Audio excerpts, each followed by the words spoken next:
നമസ്കാരം. ഗുരുതര വൃക്കരോഗങ്ങളെ തുടർന്ന് വൃക്കമാറ്റിവെക്കൽ ശസ്ത്രക്രിയകൾ അനിവാര്യമായ ഒരു കാലഘട്ടമാണിപ്പോൾ. 100-ൽ പരം വൃക്കമാറ്റിവെക്കൽ ശസ്ത്രക്രിയകൾ വിജയകരമായി പൂർത്തിയാക്കിയ ടീം അംഗങ്ങളായ പാലാ മാർസ്ലിവ മെഡിസിറ്റിയിലെ നെഫ്രോളജി വിഭാഗം മേധാവിയും ട്രാൻസ്പ്ലാന്റ് നെഫ്രോളജിസ്റ്റുമായ ഡോക്ടർ മഞ്ജുള രാമചന്ദ്രൻ, അതോടൊപ്പം യൂറോളജി വിഭാഗം മേധാവിയും റീനൽ ട്രാൻസ്പ്ലാന്റ് സർജനുമായ ഡോക്ടർ വിജയരാധാകൃഷ്ണൻ എന്നിവർ നമ്മളോടൊപ്പം ഈ വിഷയം ചർച്ച ചെയ്യുന്നതിനായി ചേരുകയാണ്. നമസ്കാരം മേഡം. 100-ൽ പരം വൃക്കമാറ്റിവെക്കൽ ശസ്ത്രക്രിയകളാണ് മേഡത്തിൻ്റെ നേതൃത്വത്തിലുള്ള ടീമിന് ഇതുവരെ പൂർത്തിയാക്കാൻ സാധിച്ചിരിക്കുന്നത്. സാധാരണ ശസ്ത്രക്രിയകളും ഈ വൃക്കമാറ്റിവെക്കൽ ശസ്ത്രക്രിയകളുടെ സങ്കീർണതകളെക്കുറിച്ചും ഒന്ന് പ്രതിപാദിക്കാമോ? കിഡ്നി ട്രാൻസ്പ്ലാന്റ് സർജറി എന്നുള്ളത് മറ്റുള്ള ഓപ്പറേഷനേക്കാളും ധാരാളം വ്യത്യസ്തകൾ ഉള്ള ഒരു വിഭിന്നമായ സർജറി തന്നെയാണ്. കാരണം ഈ സർജറിക്ക് വിധേയനാകുന്ന ഒരു വൃക്ക സ്വീകർത്താവെന്നുള്ളത് 2 വൃക്കകളും ഓൾമോസ്റ്റ് പൂർണ്ണമായും ഡാമേജ് ആയ ഒരു അവസ്ഥയിൽ, എന്നുവെച്ചാൽ എൻഡ് സ്റ്റേജ് കിഡ്നി ഫെയിലിയർ എന്ന ഒരവസ്ഥയിലാണ് നമ്മൾ അദ്ദേഹത്തെ സർജറിക്ക് വിധേയനാക്കുന്നത്. വൃക്ക ചെയ്യേണ്ട പല ജോലികളും അവരുടെ ശരീരത്തിൽ നടക്കുന്നുണ്ടാവില്ല. ഉദാഹരണം, അവരുടെ ശരീരത്തിലെ ഒരു ധാതുലവണങ്ങളുടെ അവസ്ഥ, പൊട്ടാസ്യമൊക്കെ വളരെ കൂടുതൽ, അതുപോലെ നീർക്കെട്ടുകൾ കാണും. അപ്പോൾ അങ്ങനെയുള്ളൊരു അവസ്ഥയിൽ വളരെ സങ്കീർണമായൊരു ഓപ്പറേഷന് ആണ് അദ്ദേഹം വിധേയനാകുന്നത്. അപ്പോൾ കോംപ്ലിക്കേഷൻസ് ഉള്ള സാധ്യതകൾ കൂടുകയാണ്. അപ്പോൾ അവരെയും ഓപ്പറേഷന് സജ്ജമാക്കുക എന്നൊരു പ്രധാനപ്പെട്ട ജോലി നിർവഹിക്കുന്ന നെഫ്രോളജിസ്റ്റുകളുടെ ഒരു ഡ്യൂട്ടിയാണ്.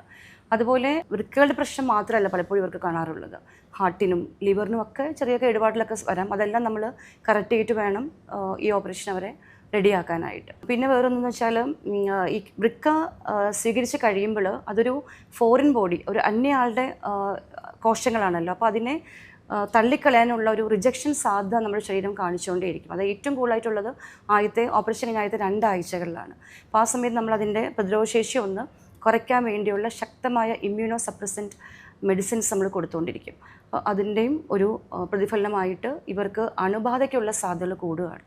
അപ്പോൾ ഒരു അണുപോലും ഇവരുടെ ദേഹത്ത് കയറാത്ത തരത്തിലുള്ള ഇതായിട്ടുള്ള സജ്ജീകരണങ്ങൾ നമ്മൾ റെഡിയാക്കിയിട്ടുണ്ടാവണം. നമ്മുടെ ഭാഗത്തും ഒരു ഇൻഫെക്ഷൻ കൺട്രോൾ പ്രിക്കോഷൻസ് വളരെ നന്നായിട്ട് ചെയ്തില്ലെങ്കിൽ ഇതെല്ലാം താറുമാറാകാം എന്നുള്ളതാണ്. പിന്നെ ട്രാൻസ്പ്ലാന്റ് കഴിഞ്ഞാലും ഇതേ പ്രശ്നങ്ങൾ നിലനിൽക്കും. നമ്മളതിൻ്റെ തീവ്രത കുറഞ്ഞുകൊണ്ടേയിരിക്കും ഓരോ മാസം കഴിയുന്നതോറും. എന്നാൽ ഇവർ ഒരു ഇമ്മ്യൂണോ സപ്രഷൻ ആൻഡ് ഇൻഫെക്ഷൻസ് രണ്ടിൻ്റെയും ബാലൻസിങ് ബിറ്റ്വീൻ ഇത് രണ്ടും ചെയ്യേണ്ടതും ഇതിൻ്റെ ഒരു ഭാഗമാണ്. ബാക്കിയുള്ള സർജറിയുടെ സങ്കീർണമായ അതിൻ്റെ ഒരു സർജിക്കൽ ടെക്നിക്കിൻ്റെ സങ്കീർണ കാര്യങ്ങൾ ഡോക്ടർ വിജയ് പറയുന്നതായിരിക്കും. ഇതിൽ ബേസിക്കലി 2 സർജറിയാണ് ഇൻവോൾവ് ഉള്ളത്. ഒന്ന്, ഒരു ഡോണറിൻ്റെ കിഡ്നി എടുക്കുന്നത്. അപ്പോൾ അതിൻ്റേതായ ഒരു ഇമ്പോർട്ടൻസ്, ബിക്കോസ് ഡോണർ എന്ന് വെച്ചാൽ ഒരു നോർമൽ ഒരു മനുഷ്യനാണ്, അവർക്ക് ഒരു അസുഖം ഇല്ലാത്ത ഒരാളാണ്.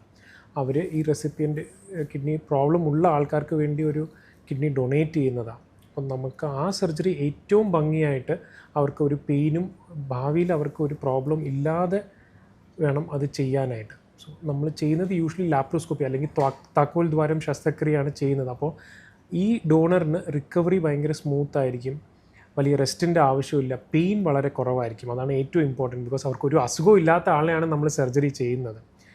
സോ അവർക്ക് ഏറ്റവും മിനിമം ടൈമിൽ റിക്കവറി, അവരുടെ നോർമൽ ജോലിയിലേക്ക് പോകാനുള്ള ഓപ്ഷൻസ് ഉണ്ട് ഇത് ലാപ്രോസ്കോപ്പി അല്ലെങ്കിൽ കീ ഹോൾ സർജറി ആയതുകൊണ്ട്. റെസിപ്പിയൻ്റ് ഈ മെഡിക്കൽ ഇഷ്യൂസ് അല്ലാതെ നമ്മൾ ഈ കിഡ്നി എടുത്തിട്ട് ആ കിഡ്നി പ്രോബ്ലം ഉള്ള ആൾക്കാർക്ക് വെക്കുമ്പോൾ ആ കിഡ്നിയിലേക്കുള്ള രക്തഓട്ടമാണ് ഏറ്റവും ഇമ്പോർട്ടൻറ്റ്. അപ്പോൾ ഈ റെസിപ്പിയൻ്റെ രക്തക്കൊയിലുമായിട്ട് അത് പിടിപ്പിക്കണം.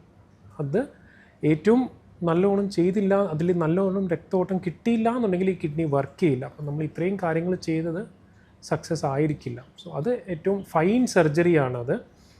ചെറിയ രക്തക്കൊയിലായിരിക്കും, ചിലപ്പോൾ 2-3 രക്തക്കൊയിലുണ്ടാവും. അതെല്ലാം ആ റെസിപ്പിയൻ്റെ ബോഡിയിലേക്ക് നമ്മൾ പിടിപ്പിക്കണം. പിന്നെ യൂറിൻ വരുന്ന ട്യൂബ് നമ്മൾ അവരുടെ മൂത്രസഞ്ചിയിലേക്ക് തുന്നി പിടിപ്പിക്കണം. സോ അതൊരു ടെക്നിക്കലി നല്ലൊരു ചാലഞ്ചിങ് ജോബാണ്, പക്ഷെ അത് നമുക്ക് ചെയ്യണം. സർ, ഈ പ്രോസ്റ്റേറ്റ് സംബന്ധമായ പ്രശ്നങ്ങളും മൂത്രസഞ്ചിയിലെ കല്ലുകൾ ഉൾപ്പെടെയും ഗുരുതരമായ വൃക്കരോഗങ്ങളിലേക്ക് പിന്നീട് നയിക്കാറുണ്ടോ? Yes, definitely. സ്റ്റോൺ ആക്ച്വലി ഒരു കോമൺലി കാണുന്ന, സ്റ്റോണും പ്രോസ്റ്റേറ്റും രണ്ടും കോമൺലി കാണുന്നത്, അത് നമ്മൾ കെയർ ചെയ്തില്ല, നമ്മൾ ആ സമയത്ത് ട്രീറ്റ്മെൻറ്റ് എടുത്തില്ല എന്നുണ്ടെങ്കിൽ അത് ഡെഫിനറ്റ്ലി കിഡ്നീനെ എഫക്റ്റ് ചെയ്യുന്ന അസുഖമാണ് രണ്ടും. പ്രോസ്റ്റേറ്റ് കുറച്ചുകൂടി ഉള്ള ആൾക്കാർക്ക്, ആണുങ്ങളിലാണ് കാണുന്നത്. അത് മൂത്ര തടസ്സം ഉണ്ടാക്കി ലോങ് ടേം ഇങ്ങനെ തടസ്സം വന്നിട്ട് ഡയറക്റ്റ്ലി കിഡ്നീനെയും വരെ എഫക്റ്റ് ചെയ്യാനുള്ള ചാൻസ് ഉണ്ട്. സ്റ്റോണ് നമ്മുടെ കിഡ്നീനെ എവിടെയെങ്കിലും ബ്ലോക്ക് ചെയ്യുന്ന കണ്ടീഷൻ വരുമ്പോഴാണ് കിഡ്നിയുടെ ഫങ്ഷൻ അത് എഫക്റ്റ് ചെയ്യുന്നത്. മേഡം, വൃക്ക സംബന്ധമായ രോഗങ്ങൾ കൂടുതലാകുന്നതായി നാം സൂചിപ്പിച്ചു കഴിഞ്ഞു.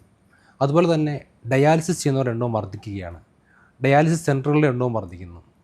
എന്താണ് ഈ വൃക്കരോഗങ്ങൾ ഇത്രയും കൂടുന്നതിന് കാരണമാകുന്നത്? ജീവിതശൈലിയിലെ മാറ്റങ്ങളൊക്കെ ഇതിന് കാരണമാകുന്നുണ്ടോ? അതെ, അത് വളരെ ശരിയാണ്.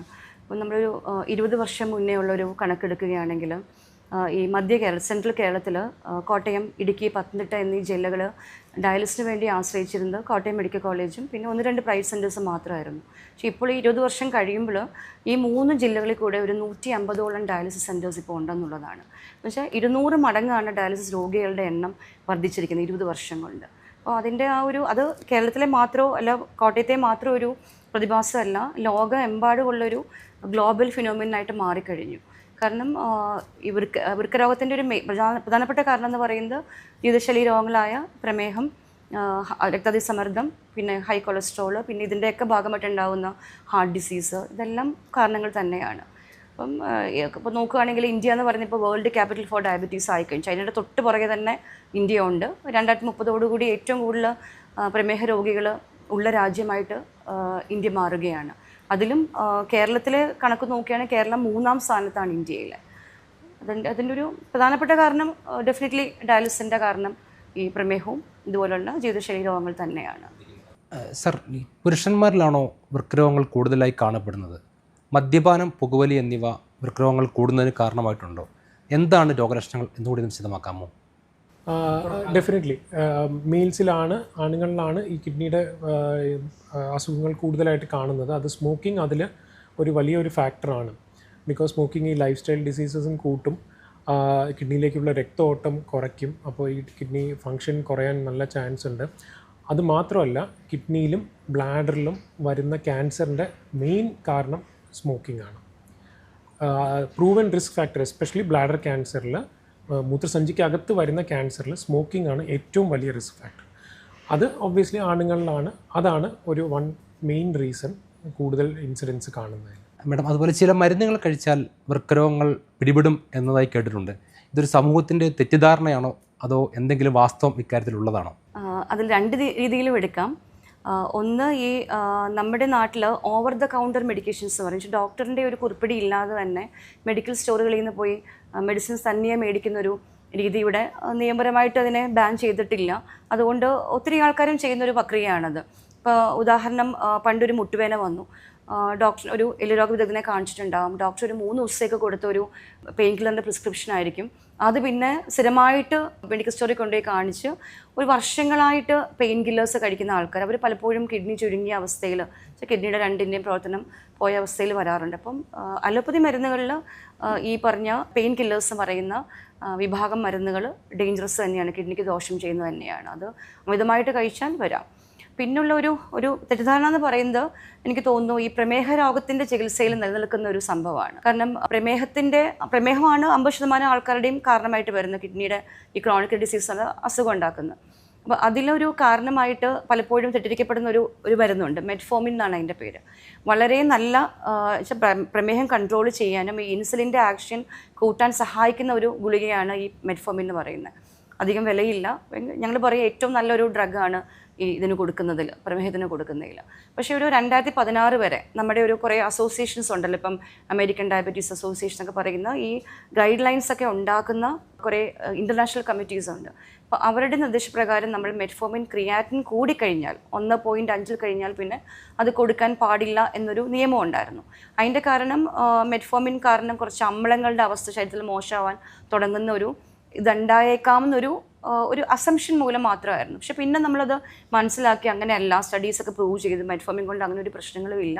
അതുകൊണ്ട് 2016 മുതൽ ഗൈഡ് ലൈൻസ് മാറി നമ്മൾ മെറ്റ്ഫോമിൻ ഉപയോഗിക്കാം എന്നുള്ളതാണ്. ക്രിയാറ്റിൻ ഒരു 3 അല്ലെങ്കിൽ 3.5 ആവുന്നത് വരെ വളരെ സേഫായിട്ട് കഴിക്കാവുന്നൊരു ഗുളികയാണ് ഈ മെറ്റ്ഫോമിൻ.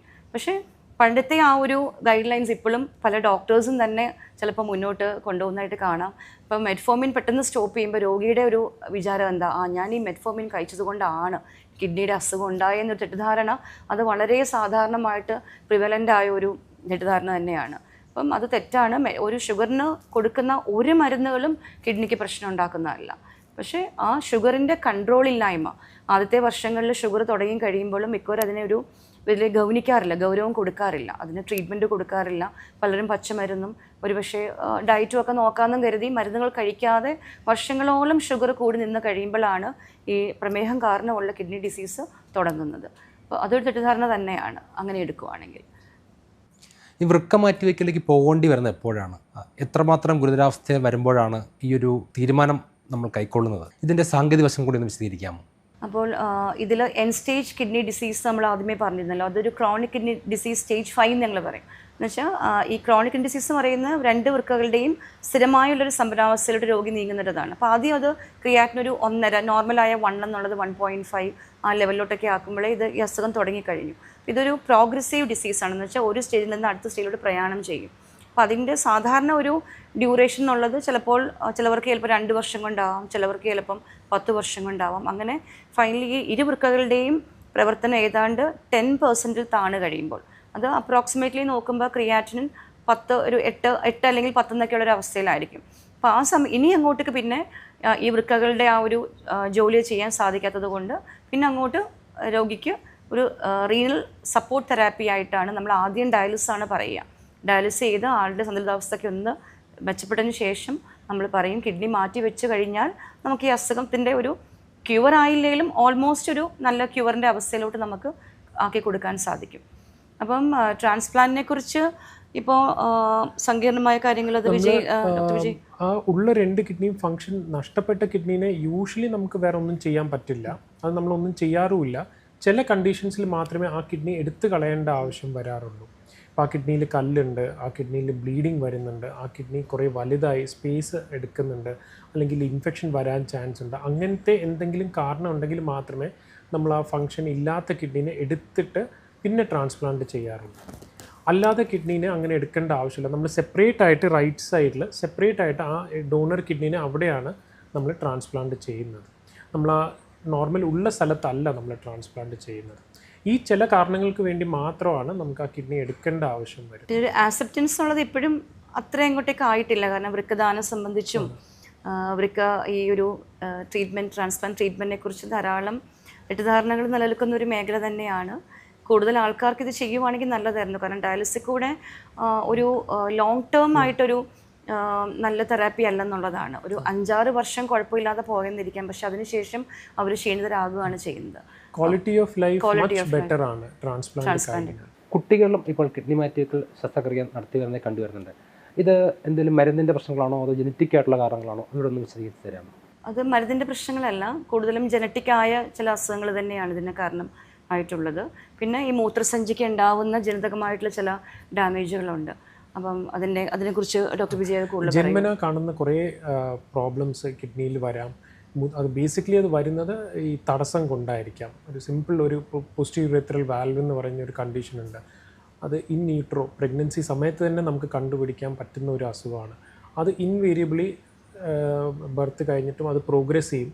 യൂഷ്വലി നമ്മളൊരു എൻഡ് സ്റ്റേജ് റിനൽ ഡിസീസിലേക്ക് അത് എത്താറുണ്ട്.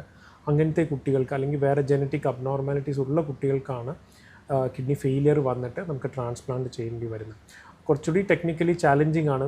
ബിക്കോസ് ഈ ചെറിയ കുട്ടികളുടെ രക്തക്കൊയിലും അത്രയും ചെറുതായിരിക്കും. അപ്പോൾ നമ്മൾ ആ കിഡ്നി അത് അവിടെ ട്രാൻസ്പ്ലാന്റ് ചെയ്യുന്നതിൽ അത്രയും ചാലഞ്ചാണ് ഈ ചെറിയ കുട്ടികളുടെ.